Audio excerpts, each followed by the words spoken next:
My sister's luxurious wedding turned into a nightmare when she called security on me. You are not family anymore? But what she doesn't know, their smirks won't last long. The crystal champagne flute trembles in my hand as I watch my sister glide down the aisle, her wedding dress worth more than my annual salary. My presence here is a mistake. I know at the moment I catch Mother's glacial stare from the front row. Eden, that's me, the uninvited sister. The family disappointment who dared to show up at Brooke's perfect society wedding. I think deeper into my seat at the back of the grand ballroom, praying the elaborate flower arrangements will shield me from more hostile glances. Can you believe she had the nerve to come? A stage whisper carries from 2 rows ahead. After what happened with the clinic, I grip Ryan's hand beside me. My husband squeezes back, his silent support the only thing keeping me from fleeing. Our 7-year-old daughter Lily fidgets in her Sunday best, oblivious to the tension crackling through the air like static before a storm. The string quartet transitions to the wedding march.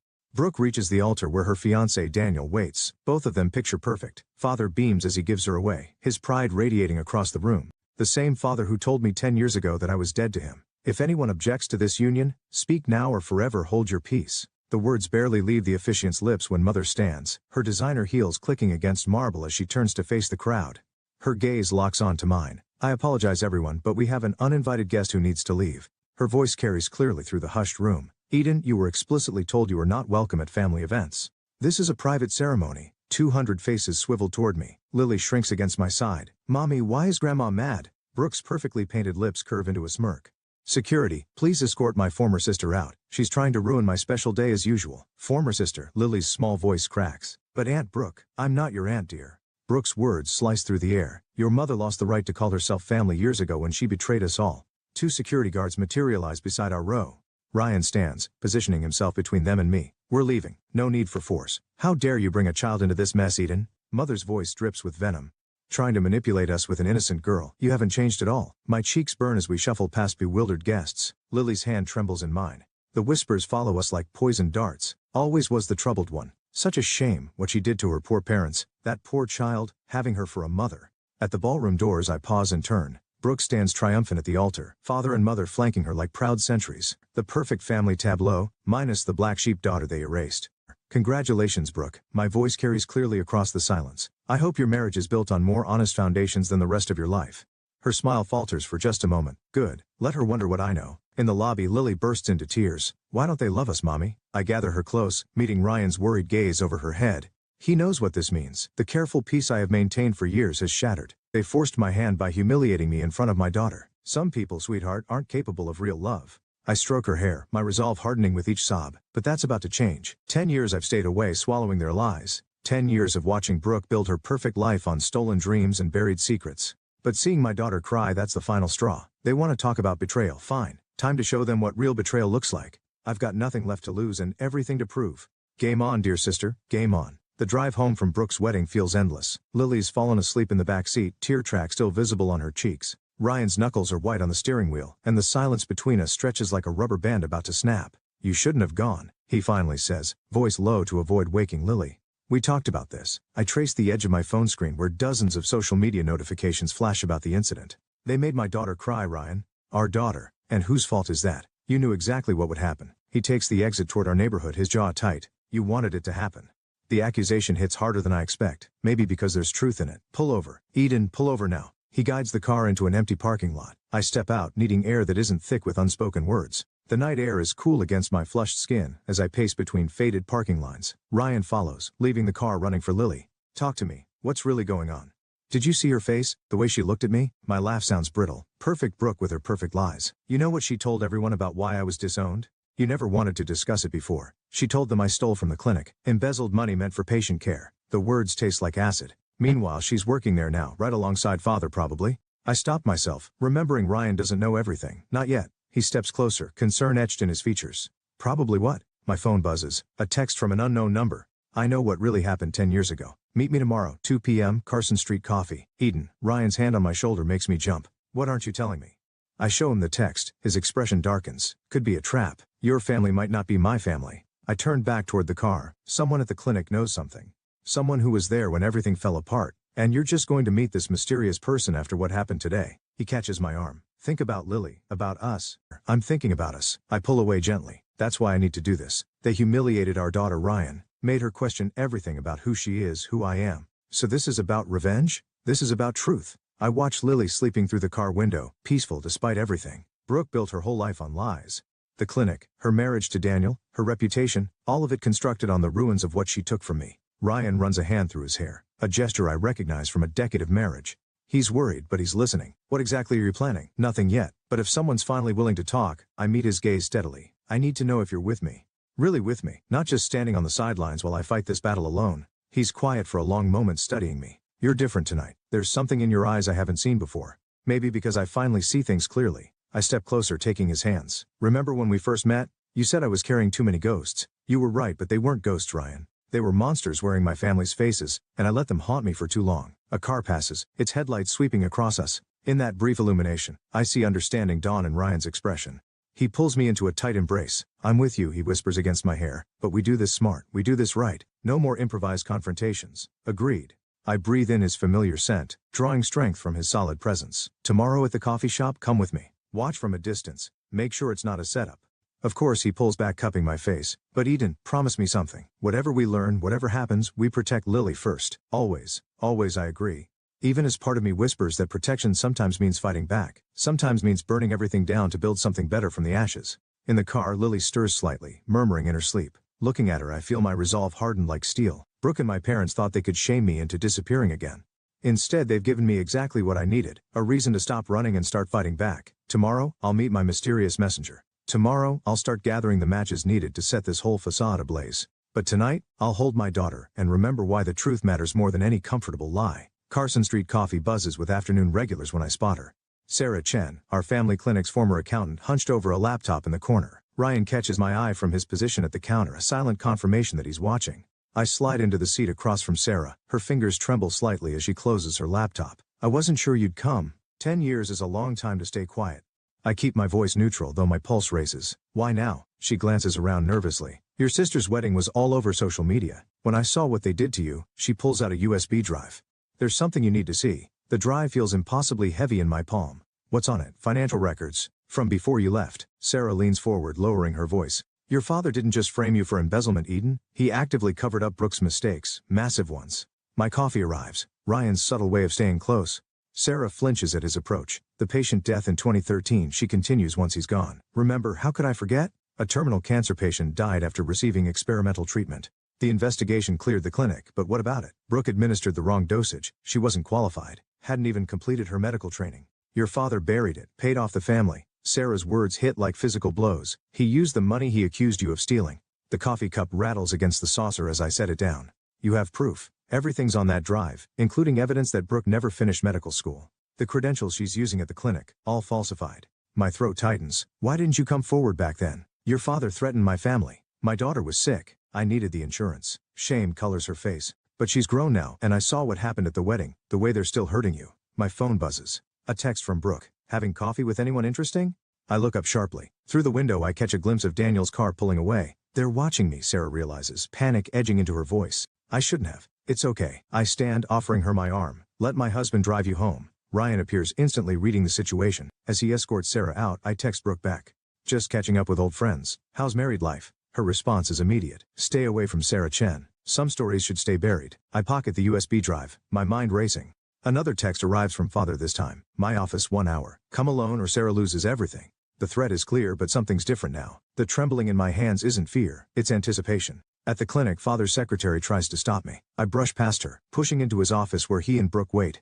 That was quick, Brooke says, but her usual smugness wavers. Enough games. I face father across his desk. You want to threaten Sarah? Go ahead, but first explain something. How many other patients did Brooke kill? The color drains from his face. Brooke steps forward. You don't know what you're talking about. 2013, terminal cancer patient, wrong dosage. I watch their reactions. Ring any bells? You've clearly lost your mind, father starts, but I cut him off. Funny thing about buried secrets, someone always keeps receipts. I pull out my phone, playing the recording of my conversation with Sarah. Wonder what the medical board would think. Brooke lunges for my phone. I sidestep, easily watching her facade crack. You're bluffing. Try me. I meet father's gaze. You destroyed my life to protect her, framed me for theft, erased me from the family, all to cover up her mistakes. I did what was necessary. His voice is ice. Brooke had potential. You were always difficult. Difficult, I laugh. The sound sharp enough to make them both flinch. I was the only one telling the truth. And now I have proof. What do you want? Brooke demands. I move toward the door, pausing with my hand on the handle. Want? I want you both to know what's coming. Every lie, every cover-up, every patient you've put at risk, it all comes out. And this time, I smile, feeling decades of pain crystallize into purpose. This time, I'm not the one who'll disappear. Their protests follow me out, but I don't look back. In my pocket, the USB drive holds enough truth to burn their perfect world to ash. Let them try to stop me. I'm not that scared little girl anymore. I'm the one they should fear. The USB drive's contents spill across my laptop screen. Financial records, falsified credentials, patient records. Each document adds another brick to the wall of evidence against my family, but it's an email thread between mother and father that makes my hands shake. You need to see this. I turn the screen toward Ryan, who's been pacing our home office. He leans in, scanning the text. His jaw tightens. They knew about the other patients. 3 more deaths, all covered up. My voice sounds distant to my own ears, all blamed on equipment malfunctions or natural causes. The doorbell rings. Through the window, I glimpse Daniel's expensive car in our driveway. Ryan moves toward the door, but I catch his arm. Let me handle this. Daniel looks nothing like the confident man from Brooke's wedding. His tie is loose, dark circles under his eyes. We need to talk, Eden. I lead him to the kitchen, deliberately choosing not to offer him anything. He fidgets with his wedding ring. Brooke told me what you have. He glances toward my laptop. Whatever they're offering you. They? Who's offering me what? The medical board investigators? He runs a hand through disheveled hair. They approached me yesterday, asked about inconsistencies in Brooke's credentials. My pulse quickens, but I keep my expression neutral. I haven't spoken to any investigators. Don't lie to me. His voice cracks. I know what she did, what they all did. I've been reviewing the clinic's record since the wedding. And I can't. He swallows hard. I have evidence too, things even you don't know about. But if this gets out, it won't just destroy Brooke and your parents. There are other people involved. Good people who are just following orders. My phone buzzes. A text from an unknown number. Your daughter's school just received an anonymous tip about possible abuse in your home. CPS has been notified. The room tilts slightly. Daniel notices my reaction. They're desperate, he says quietly. They'll do anything to keep this quiet. They're threatening my daughter. The words come out like ice shards. Let me help you. Daniel leans forward. I can get you money, enough to disappear. Start fresh somewhere else. Just hand over the evidence. Ryan appears in the doorway, his presence steady. I think you should leave. You don't understand. Daniel stands. They won't stop. Mark's already called in favors with local authorities. They'll fabricate evidence against you, Eden. They'll take Lily. Get out. My voice doesn't shake. Tell my sister and my parents they just made their biggest mistake. After he leaves, Ryan holds me as I shake, not with fear but with rage. We need to move fast, he says. If they're involving Lily, no. I pull away, my mind crystallizing around a new plan. We're not running. Call your sister at the newspaper. It's time everyone knew exactly who the Millers really are. Eden, they want to play dirty. Fine. I grabbed my phone, dialing Sarah's number, but they forgot something important. What's that? I learned from the best. I meet his worried gaze. They taught me how to destroy someone's life. Now they get to see how well I paid attention. Sarah answers on the first ring. Eden, they're here. Police with a warrant. Upload everything. Now, every file, every record, every piece of evidence. Send it to the email I gave you. But, trust me. I hang up, turning to Ryan. Call the school, get Lily, then call every reporter your sister knows. In an hour, the Miller Family Clinic is going to become breaking news. This is it then. Ryan studies my face. No turning back. I think of Lily, innocent and precious, now a target in their desperate game. Of Sarah, probably being arrested right now. Of every patient who died because of Brooke's lies and my parents' cover-ups. They chose this path. I start typing, preparing the email that will detonate my family's carefully constructed world. I'm just making sure they walk it all the way to the end. As I hit send, watching hundreds of damning documents wing their way to dozens of news outlets, I feel something shift inside me. The scared daughter seeking approval dies. In her place rises someone stronger, someone forged in betrayal and tempered by righteous fury. Let them come for me. I'm ready. The headlines explode across every local news outlet by morning. Miller Family Clinic under investigation. Multiple deaths linked to fraudulent doctor. Prominent family faces criminal charges. I watch the clinic's parking lot from my car, counting the reporters swarming like hungry sharks. Mother emerges first, perfectly composed until camera flashes blind her. She stumbles, mask slipping for just a moment. My phone hasn't stopped buzzing. Missed calls from unknown numbers, text messages ranging from threats to desperate pleas. I ignore them all, waiting. Finally, Brooke appears, Daniel trailing behind her. Even from this distance I can see she's been crying. Good. A tap on my window makes me jump. Ryan stands outside, expression grim. I roll down the window. The medical board just arrived, he says. And Eden, Sarah's dead. The world stops. What? Car accident last night. They're calling it a suicide. My hands grip the steering wheel until my knuckles turn white. When? Right after the police left her house. Ryan's voice drops. Eden, there's more. The evidence she uploaded, most of it's corrupted. They got to the server somehow. A bitter laugh escapes me. Of course they did. We should go home. This isn't safe. Mrs. Miller. A reporter spots me and suddenly they're all running toward my car. I start the engine, but not before catching Brooke's expression as she realizes I'm here. For a moment our eyes meet across the parking lot. She mouths something. Not a threat or a plea, just 2 words. I'm sorry. The drive home is silent. Ryan keeps glancing at me, waiting for the breakdown that won't come. Sarah's death should devastate me, should make me question everything. Instead, it hardens something inside me. We find Mother sitting in our living room. How did you get in? Ryan demands, moving protectively in front of me. I raised her. Mother's voice is eerily calm. I still have her spare key from when she was young. Get out, I say, but she raises her hand, revealing a familiar USB drive. Looking for this? She sets it on the coffee table. Your father says hello, by the way. He's meeting with the board right now, explaining how his troubled daughter fabricated evidence to destroy her sister out of jealousy. Sarah's dead. Yes. She doesn't even flinch. Tragic. Depression is a terrible thing. You killed her. Prove it. She stands, smoothing her expensive skirt. Like, you'll need to prove all your other accusations now that the evidence is gone. Your father's lawyers are very good at their jobs. Ryan steps forward, but I catch his arm. Let her talk. We're willing to be generous, Eden. Mother's smile doesn't reach her eyes. Leave town. Take your family somewhere far away. We'll provide enough money to start fresh, or stay and watch everything you love burn. She moves toward the door. Lily, such a sweet child. It would be awful if Child Protective Services found evidence of abuse, or if Ryan's newspaper suddenly discovered financial irregularities in his records. You're threatening a child. Ryan's voice shakes with rage. Your own granddaughter. I'm protecting my family. Mother pauses at the door. You have 24 hours to decide. Choose wisely. After she leaves, Ryan holds me as I shake, not with fear or grief but with a cold fury that threatens to consume me. We can't let them win, he whispers. We won't. I pull away, moving to my laptop. Sarah may be gone, but she wasn't the only one with evidence. Eden. They killed her, Ryan. They'll destroy us if we run. My fingers fly across the keyboard, accessing encrypted files I've been gathering for weeks. But they forgot something important about cornered animals. What's that? I turn the screen toward him, showing dozens of audio recordings, surveillance photos, and backed-up documents. A parallel investigation I've been running alongside Sarah's. They fight hardest when they have nothing left to lose. I start composing emails to every major news outlet in the country. Mother wants to play games with my daughter's safety. Fine. Let's see how she likes it when the whole world knows exactly what kind of monster she really is. This could backfire spectacularly, Ryan warns. Probably. I hit send, watching the emails disappear into cyberspace. But I'm done playing by their rules. The first national news alert pings on my phone minutes later. The war has begun, and this time I'm not fighting to expose the truth. I'm fighting to destroy them completely.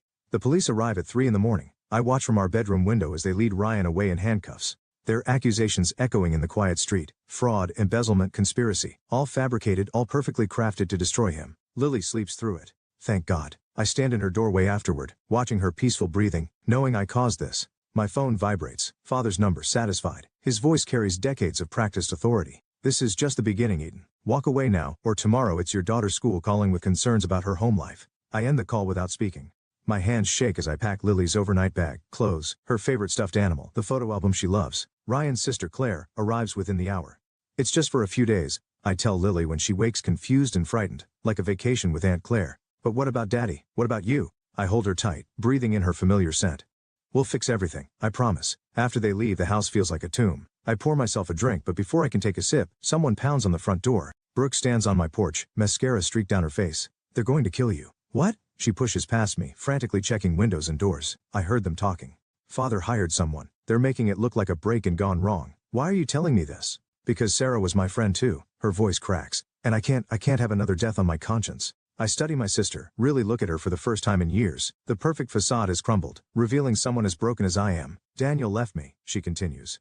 The medical board revoked my license. Everything's falling apart and they don't even care. They're just worried about protecting themselves. Like they always have been. She grabs my arm. You need to run, now. Take what you can, and headlights sweep across the windows. Brooke freezes. They're here. Get out the back, I tell her.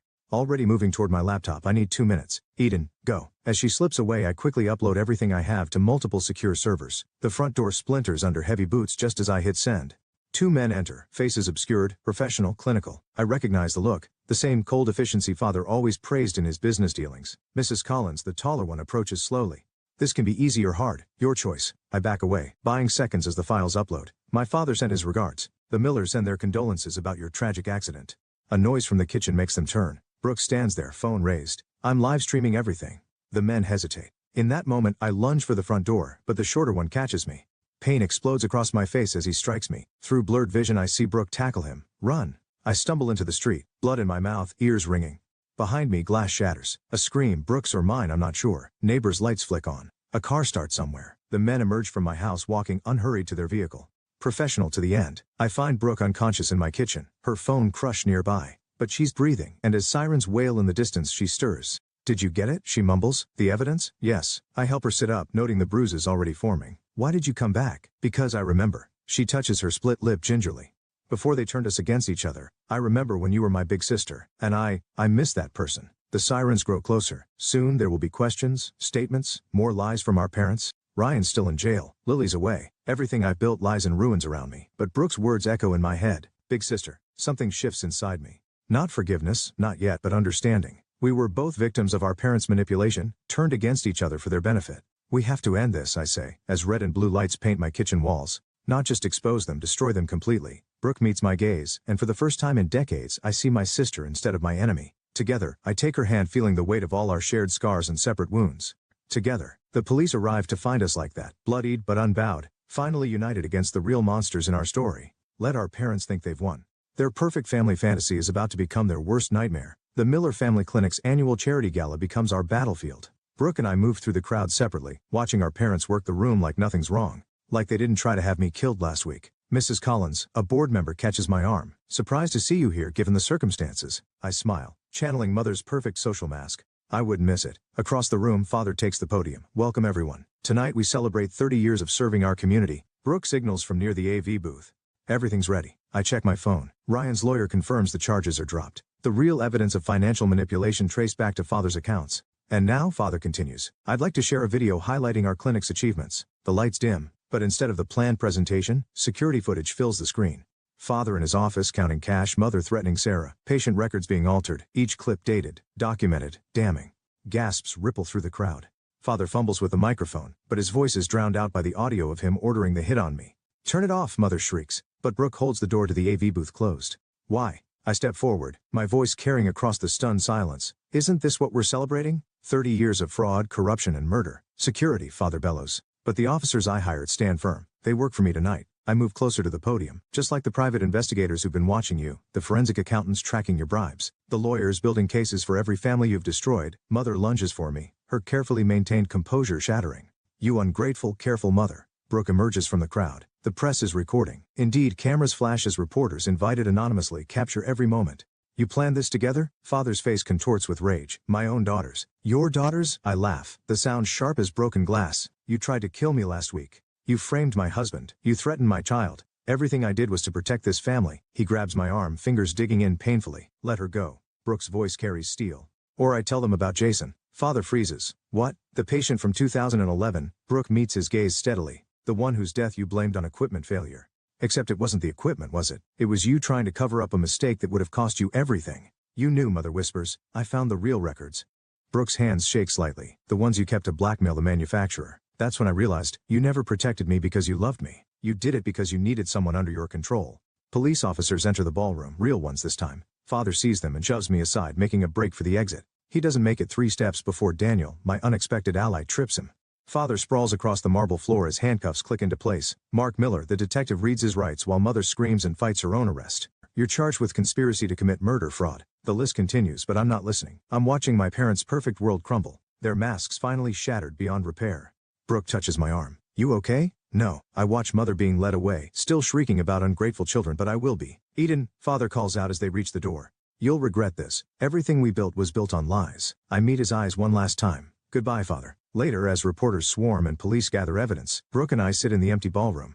What happens now, she asks. Ryan comes home. The clinic gets new management. Our parents face justice. I study my sister's profile, seeing both the girl she was and the woman she's becoming. And we learn who we are without their shadows over us. Together, I take her hand, feeling decades of manipulation and rivalry dissolve. But first, I need to go home to my daughter. We walk out of the clinic for the last time, leaving behind the wreckage of our parents' empire. Their perfect family fantasy lies in ruins, but something real and honest might grow from the ashes. Sometimes revenge isn't about destroying everything. Sometimes it's about clearing the ground so truth can finally take root. The courtroom empties slowly after the verdict.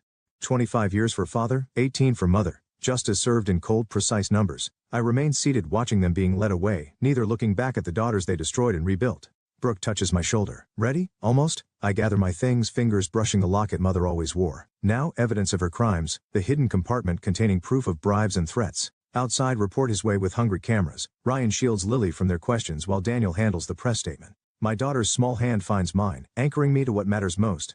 Aunt Brooke says we're moving to the clinic house, Lily says as we walk to the car. The big one with the garden, yes. I exchange glances with my sister. The irony doesn't escape us. The family estate, purchased with tainted money, now transformed into a recovery center for victims of medical malpractice. But first there's somewhere we need to go. We drive to Sarah's grave where fresh flowers already rest against the headstone. A note from her daughter reads, "Justice for Mom."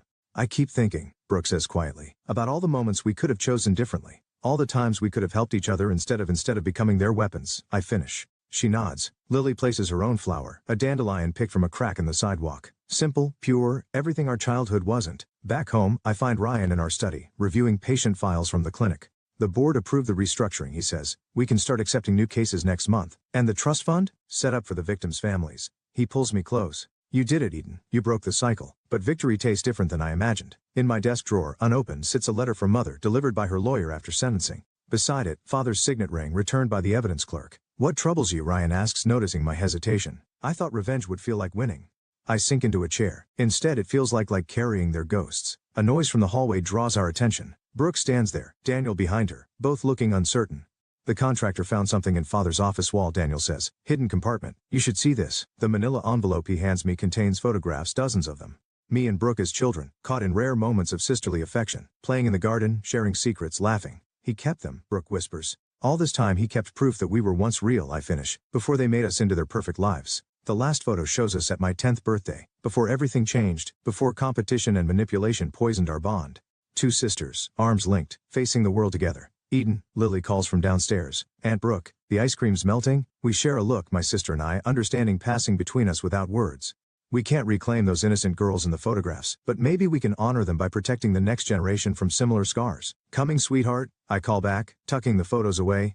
Not hidden this time, but preserved. A reminder of what was lost and what might still be saved. In the kitchen, Lily orchestrates an elaborate ice cream sundae assembly line, directing Daniel with the serious authority of a 7-year-old dessert expert. Ryan documents the chaos on his phone, while Brooke accidentally on purpose gets chocolate sauce on her designer blouse. This is my victory, I realize. Not the courtroom triumph or the public vindication, but this, a family built on choice rather than obligation. Love freely given instead of weaponized. Mother's unopened letter can wait. Father's ring will gather dust. Their power over us died not with exposure or imprisonment, but in this moment, watching my daughter teach my sister how to make the perfect sundae. Everyone laughing as whipped cream goes everywhere. Mom, Lily waves me over. You're missing everything. I join them, accepting the sticky spoon my daughter offers. The past will always echo, but its power fades with each genuine smile, each chosen connection, each moment we decide to be more than our scars. Sometimes the sweetest revenge is simply living well, surrounded by the love our parents never understood how to give.